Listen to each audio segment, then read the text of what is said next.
भारतवर्ष में अक्टूबर का महीना जहां राष्ट्रपिता महात्मा गांधी और भारत के दूसरे प्रधानमंत्री लाल बहादुर शास्त्री की जयंती के रूप में एक उत्सव के रूप में मनाया जाता है, तो वहीं वैश्विक परिदृश्य में विश्व के बौद्धिक क्षेत्र के सबसे प्रतिष्ठित पुरस्कारों की घोषणा के लिए यह माह जाना जाता है। जी हां, हम बात कर रहे हैं नोबेल पुरस्कार की। नोबेल पुरस्कार को व्यापक रूप से कुछ चयनित क्षेत्रों में असाधारण योगदान के लिए बौद्धिक क्षेत्र में दिए जाने वाले सबसे प्रतिष्ठित पुरस्कारों में माना जाता है, जो प्रतिवर्ष स्वीडिश और नॉर्वेजियन संस्थान के द्वारा प्रदान किया जाता है। हाल ही में 2023 के इस सबसे प्रतिष्ठित पुरस्कार की घोषणा की गई, जिसकी चर्चा लेके आज हम आपके सामने उपस्थित हैं। नमस्कार, मेरा नाम है अमिताभ और दृष्टि आईएएस के इन-डेप्थ श्रृंखला में आपका स्वागत है। तो आज की हमारी चर्चा इसी सबसे प्रतिष्ठित पुरस्कार के क्षेत्र में चिकित्सा क्षेत्र का नोबेल पुरस्कार प्रदान करने की घोषणा की गई है, इसके संदर्भ में केंद्रित होगा। तो आइए शुरू करते हैं आज की यात्रा। सबसे पहले देखते हैं कि ये खबर क्या है, फिर हम देखेंगे कि ये चर्चा में क्यों है। नोबेल पुरस्कार के बारे में कुछ तथ्य होंगे जो आपको बताएंगे, इसकी ऐतिहासिक दृष्टि से इस पर हम थोड़ा सा नजर डालेंगे। फिर 2023 का जो चिकित्सा का नोबेल पुरस्कार देने की घोषणा की गई है, इसके संबंध में देखेंगे कि वह वस्तुतः वो कौन से कार्य थे जिनको ध्यान में रखते हुए ये पुरस्कार प्रदान किया गया। और अंत में हम देखेंगे वो तकनीकी, जिस तकनीकी पर यह आधारित था उसको mRNA तकनीकी कहा जाता है, उस पर हम थोड़ी सी नजर डालेंगे। और अंत में होगा परिपाटी के अनुरूप एक अभ्यास प्रश्न। आपको यह बता दें कि सामान्य अध्ययन प्रश्न पत्र 2 और 3 दोनों ही दृष्टिकोण से यह संदर्भ महत्वपूर्ण है आपकी परीक्षा को ध्यान में रखते हुए। तो सबसे पहले खबर पर नजर डालें तो खबर है द हिंदू की 2023 नोबेल प्राइज इन मेडिसिन और physiology, what are mRNA vaccines and how do they work.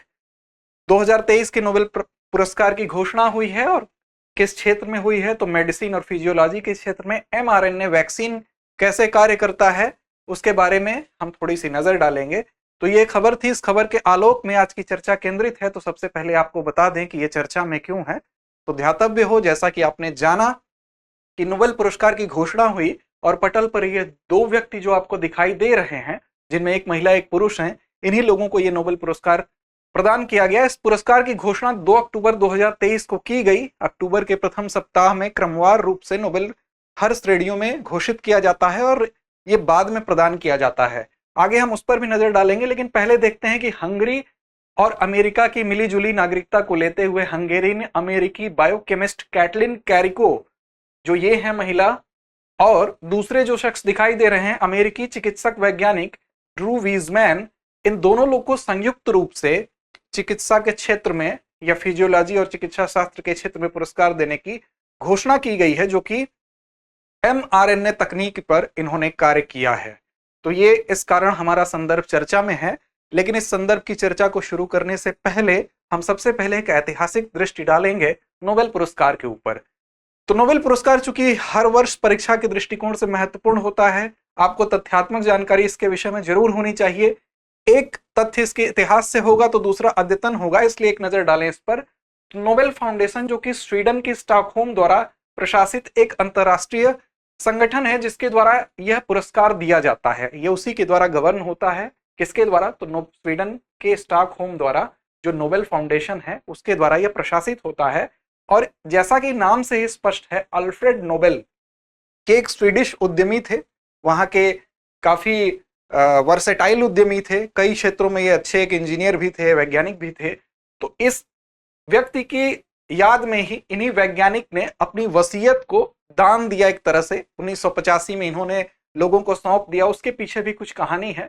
और उसी वसीयत की, उसी पूंजी से 5 श्रेणियों में, चिकित्सा, भौतिकी, रसायन विज्ञान, साहित्य और शांति में इसकी शुरुआत होती है। बाद में इसमें एक श्रेणी और जुड़ जाती है और वर्तमान में बात करें तो 6 श्रेणियों में यह पुरस्कार दिया जाता है। पहली बार यह पुरस्कार इनकी मृत्यु के 5 वर्ष बाद, अर्थात जिस साल इनकी मौत होती है, मृत्यु होती है, उसके 5 वर्ष बाद 1901 में यह दिया गया था। और इसकी घोषणा अगर हम बात करें तो अक्टूबर के शुरुआती हफ्ते में की जाती है, जैसा कि पहले भी बताया जा चुका है। लेकिन यह प्रदान किया जाता है 10 दिसंबर को। 10 दिसंबर को इसलिए क्योंकि यही वह तिथि है जिस दिन इनकी मृत्यु 1896 में हुई थी। आगे अगर हम नजर डालें तो हम देखें अर्थशास्त्र का पुरस्कार। ये वो पुरस्कार है जो बाद में ऐड किया गया, तब इसकी संख्या 6 हो गई। इस पुरस्कार का जिक्र अल्फ्रेड नोबेल द्वारा मूल रूप से जब 5 श्रेणियों में घोषणा की गई उसमें इसका जिक्र नहीं था। बाद में हम देखेंगे 1968 में तकरीबन 1901 से यहाँ 67 ईयर्स के बाद स्वीडन के केंद्रीय बैंक द्वारा इसको उसमें जोड़ दिया गया और उन्हीं की याद में, अल्फ्रेड नोबेल की याद में ही यह पुरस्कार भी प्रदान किया जाता है। अब अल्फ्रेड नोबेल पर एक नजर डालें तो वस्तुतः ये अल्फ्रेड नोबेल 21 अक्टूबर 1833 को स्टॉकहोम स्वीडन में इनका जन्म होता है और ये कुछ विस्फोटकों के प्रति इनकी रुचि बहुत ज्यादा थी, क्योंकि इनकी मुलाकात होती है एक आस्कानिया नाम के व्यक्ति से, जो कि नाइट्रोग्लिसरीन एक विस्फोटक पदार्थ है, उसका आविष्कार उन्होंने ही किया था। उनके साथ ये रहते हैं और साथ रहते रहते एक घटना होती है कि एक बार नाइट्रोग्लिसरीन एक जगह से दूसरी जगह ले जाया जा रहा था, उसी में विस्फोट होता है और इनके भाई की मृत्यु हो जाती है। उस घटना से ये आहत होते हैं और ये लगातार वहां, हालांकि प्रतिबंध लगा दिया जाता है इस प्रयोग पर, लेकिन फिर भी एक बोट में, एक नाव में ये अपने प्रयोगों को जारी रखते हैं और नाइट्रोग्लिसरीन में ये सिलिका मिला के डायनामाइट को बनाने में सफल होते हैं। और इसी क्रम में आप देखेंगे कि डायनामाइट 1867 में उस पर ये अपना पेटेंट कराते हैं, उसके आविष्कारक थे इसलिए जाने जाते हैं। और इतना ही नहीं, इनका सफर आगे बढ़ता है और 300 पेटेंट इनके नाम से दर्ज होते हैं। इनके पास जो राशि थी, जिस राशि को आधार बनाकर यह पुरस्कार दिए जाने शुरू हुए, 31 मिलियन शेक लगभग इस समय अगर बात करें तो $265 मिलियन के बराबर हैं। ये इतनी राशि इन्होंने अपनी वसीयत दान में दी इन पुरस्कारों के लिए। अब आप सोच रहे होंगे इतनी बड़ी राशि कोई व्यक्ति क्यों दान में दे दे? उसके पीछे भी एक घटना है। हुआ ये कि एक बार इनके भाई थे, उनकी मृत्यु हो जाती है और ये अफवाह उड़ जाती है कि इनकी मृत्यु हो गई, अल्फ्रेड नोबेल की मृत्यु हो गई, चूंकि ये एक विस्फोटक के आविष्कार में लगे हुए थे। तो इसलिए वहां पर कुछ समाचार पत्रों में ये चीज छापी गई, ये खबर छापी गई कि मर्चेंट ऑफ डेथ की संज्ञा देते हुए इन्हें कहा गया कि इनकी मृत्यु हो गई। इस बात का जब इन्हें भान हुआ, इन तक ये सूचना पहुंची, तो ये बहुत दुखी हुए और ये सोचने पर विवश हो गए कि आखिर मरने से पूर्व मैं क्या संदेश इस विश्व में छोड़ के जा रहा हूं। शायद इसीलिए उन्होंने इन पुरस्कारों की घोषणा की, जिनमें एक पुरस्कार शांति के क्षेत्र में दिया जाने वाला नोबेल भी सम्मिलित है। आगे अगर हम देखें तो ये जिन श्रेणियों में प्रदान किया जाता है वो कुछ संस्थाओं द्वारा दिया जाता है, जैसे फिजिक्स, केमिस्ट्री और आर्थिक विज्ञान के क्षेत्र में जो दिया जाता है उसको royal Swedish academy of sciences प्रदान करती है। और साथ ही स्टॉकहोम में स्थित कोरोलिंस्का इंस्टीट्यूट जो है वो चिकित्सा या शरीर क्रिया विज्ञान के क्षेत्र में प्रदान करेगा। और स्वीडिश एकेडमी साहित्य में देती है। और नॉर्वेजियन स्टार्टिंग बेसिकली कुछ नोबेल्स, मतलब कुछ 5 चुने हुए व्यक्तियों की एक समिति होती है, ये शांति के क्षेत्र में पुरस्कार प्रदान करने का कार्य करती है। साथ ही इस पुरस्कार के विषय में अगर हम देखें तो दिसंबर महीने में स्टॉकहोम में यह पुरस्कार समारोह आयोजित किया जाता है बकायदे, और उसमें ये पुरस्कार वितरित किए जाते हैं। जो शांति का पुरस्कार है स्टॉकहोम समारोह में नहीं प्रदान किया जाता है, बल्कि ये हर साल उसी दिन ओस्लो में, नॉर्वे की राजधानी है, वहां पर प्रदान किया जाता है। तो ये आपको ध्यान रखना होगा कि इन सारे पुरस्कारों में शांति का जो पुरस्कार है वो नॉर्वे में प्रदान किया जाता है, न कि स्टॉकहोम में जो सम्मेलन आयोजित होता है उसमें। एक खास बात और है कि नोबेल पुरस्कार मरणोपरांत नहीं दिया जा सकता है, ये इसका प्रोविजन है।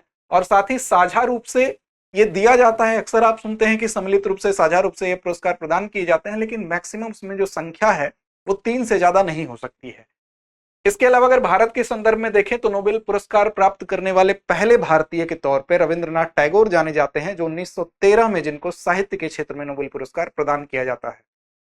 इसके अलावा अगर प्रथम भारतीय महिला की बात करें तो मदर टेरेसा का नाम आता है, जिनको शांति के क्षेत्र में दिया गया पुरस्कार 1979 में। ये कुछ तथ्य थे आपको नोबेल पुरस्कार के संदर्भ में जो परीक्षा के दृष्टिकोण से सहायक सिद्ध होंगे। बात करते हैं 2023 के चिकित्सा का जो नोबेल पुरस्कार प्रदान किया गया। जिन 2 व्यक्तियों की चर्चा हमने की, आखिर उनके वो कौन से कार्य थे जिसके पीछे उन्हें यह पुरस्कार देकर सम्मानित किया गया। तो हंगेरियन और अमेरिकी बायोकेमिस्ट कैटलिन कॉरिको हो या दूसरे हमारे वैज्ञानिक एंड्रू वीजमैन हो, इन दोनों को जिस शोध पर पुरस्कृत किया गया उस शोध पर अगर नजर डालें तो वो है mRNA तकनीकी, क्योंकि इनकी इसी तकनीकी के आधार पर कोविड-19 की महामारी के दौर में वो वैक्सीन डेवलप की गई जो बहुत लोगों की जान बचाने में सक्षम रही। उसमें 1 से ज्यादा वैक्सीन है और उसकी उपयोगिता और भी है। क्यों है वो उपयोगी, वो हम उसके अगले लाभ के चरण में बताएंगे।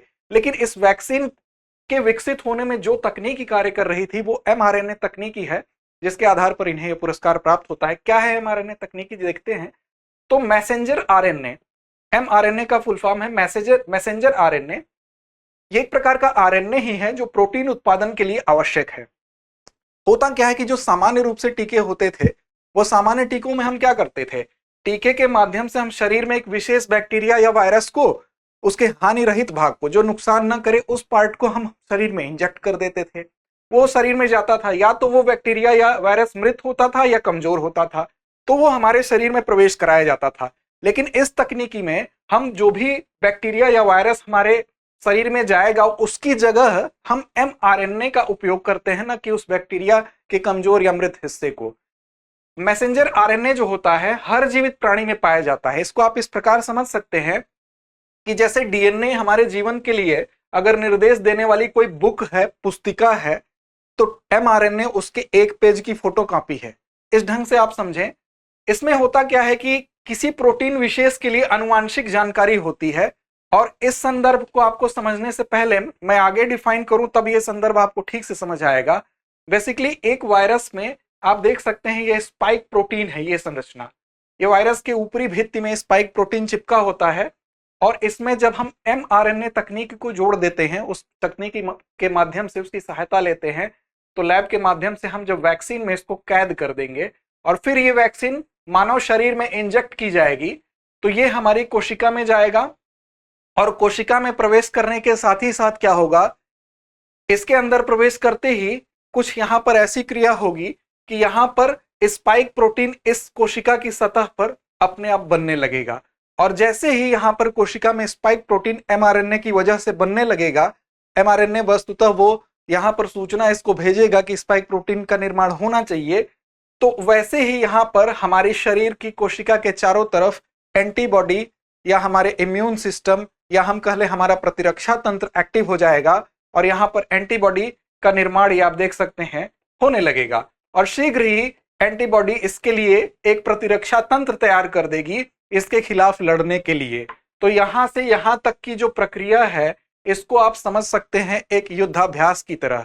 अर्थात जैसे विश्व कप का मूल मैच खेलने से पहले लीग मैच खेला जाता है, ठीक उसी प्रकार मूल वायरस के आक्रमण से पहले यहां तक की प्रक्रिया में यहां के एंटीबॉडी एक अभ्यास कर ले गए, और आगे इन फ्यूचर अगर कोई सही में वायरस का प्रवेश होता है, तो हमारे शरीर में मौजूद ये एंटीबॉडी तुरंत उसको उसी प्रकार प्रतिक्रिया देंगे जैसे ये पहले इस क्रियाविधि में प्रतिक्रिया इन्होंने दिया है। अब इस संदर्भ को हम पढ़ें। mRNA तकनीक के पीछे मुख्य विचार शरीर की प्राकृतिक प्रोटीन बनाने की क्षमताओं का लाभ उठाकर ऐसे मॉलिक्यूल बनाना है जो बीमारियों को रोकने या उनका इलाज करने में मदद कर सकेंगे। इस अर्थ में mRNA हमारी कोशिकाओं को उन कारखानों में बदल देता है जो प्रोटीन का उत्पादन कर सकते हैं। अर्थात जैसे ही हमारे शरीर में यहां पर प्रवेश किया, आप देख सकते हैं स्पाइक प्रोटीन जैसे ही निर्माण हुआ तो एंटीबॉडी निर्माण हुआ, और एंटीबॉडी तब तक स्वतः निर्माण होता रहेगा जब तक कि ये इसको नष्ट न कर दे। तो भविष्य में इस प्रकार की कोई भी वायरल अटैक पे ये एंटीबॉडी का निर्माण होगा और वो प्रतिरक्षा तंत्र हमारे शरीर की रक्षा करेगा। इसमें आप देखें तो इसी तकनीकी के आधार पर, mRNA तकनीकी के आधार पर ही फाइजर और मॉडर्ना नाम के वैक्सीन बनाए गए, जिसने बड़ी मात्रा में लोगों के, वैश्विक समुदाय में लोगों के प्राणों की रक्षा की। कुछ अन्य तकनीक भी है, जैसे डीएनए बेस्ड वायरल वेक्टर था, इसके आधार पर भी काफी टीके बनाए गए थे। स्पुतनिक इसके आधार पर बनाया जाने वाला एक मशहूर टीका था, कोविशील्ड था। साथ ही आप देख सकते हैं कि ये इन्वेक्टेड वायरस भी होते हैं, इस तकनीकी के आधार पर भी कोवैक्सीन बनाई गई थी। साथ ही मैसेंजर आरएनए के आधार पर जो ये तकनीकी बताई गई वो एक तीसरी विधि थी, और प्रोटीन सबमिशन एंटीजन के माध्यम से भी हमारे वैक्सीन बनाए गए। तो ये कुछ तकनीकियां हैं जिनके माध्यम से बनाए गए, लेकिन यहाँ फिलहाल हम जिस तकनीकी की जिक्र कर रहे हैं, जिसका जिक्र हम कर रहे हैं, वो mRNA तकनीकी है, जिसके आधार पर वर्तमान 2023 का चिकित्सा क्षेत्र का नोबेल पुरस्कार प्रदान किया गया। अब इसका लाभ क्या है? लाभ वस्तुतः यह है कि सामान्य रूप से वैक्सीन को बनाने में लंबा समय लगता था, लेकिन ये एक ऐसी तकनीकी है जिसको बनाने में हमको, इसकी उपलब्धता एक तो आसान थी, पहुंच आसान थी, और इसको जल्दी बनाया जा सकता था। ये इसकी सबसे खास बात थी 2 महीने के अंदर इसको विकसित कर लिया गया। हालांकि इसको रखने के लिए काफी कम तापमान की आवश्यकता थी, माइनस में 70 डिग्री सेल्सियस के आसपास या उससे भी कम तापमान की आवश्यकता थी। तो अमेरिकी परिस्थितियों में तो ये बहुत ही सफल रहा। लेकिन विकासशील देशों में जहां तापमान, इतने कम तापमान पर लगातार विद्युत की उपलब्धता होनी चाहिए, और भी कुछ चुनौतियां हैं जो इसका एक दूसरा पहलू भी है। लेकिन फिलहाल अगर हम बात करें दूसरी चीज, तो ये सिंथेटिक है और इनके विकास के लिए किसी भी जीव, अंडे या बैक्टीरिया की आवश्यकता नहीं होती है। इसलिए स्थायी रूप से इसको सामूहिक टीकाकरण के लिए आसानी से उपलब्ध होता है, इसकी पहुंच भी आसान होती है और आसानी से इसको बनाया जा सकता है। इसलिए यह महत्वपूर्ण था और इसने अपनी उपयोगिता को सिद्ध भी किया। अंत में हम आते हैं आज के अभ्यास प्रश्न की तरफ, जो हमारी परिपाटी है। तो प्रश्न है आपके सामने कि कोविड-19 के लिए निर्मित निम्न में से कौन सी वैक्सीन mRNA तकनीक पर आधारित नहीं है। ध्यान दीजिएगा, परीक्षा में इस बात का आप हमेशा ध्यान दें कि नहीं है और है में हमेशा हम छोटे से चूक में भारी गलती करते हैं। तो प्रश्न को बहुत ध्यान से पढ़ना चाहिए। तो नहीं है पूछा गया है, आपके ऑप्शन है पहला फाइजर, दूसरा मॉडर्ना, तीसरा कोवैक्सीन, चौथा इनमें से कोई नहीं। उम्मीद है आपको संदर्भ समझ में आया होगा। तो लड़ते रहिए, आगे बढ़ते रहिए और पढ़ते रहिए। धन्यवाद।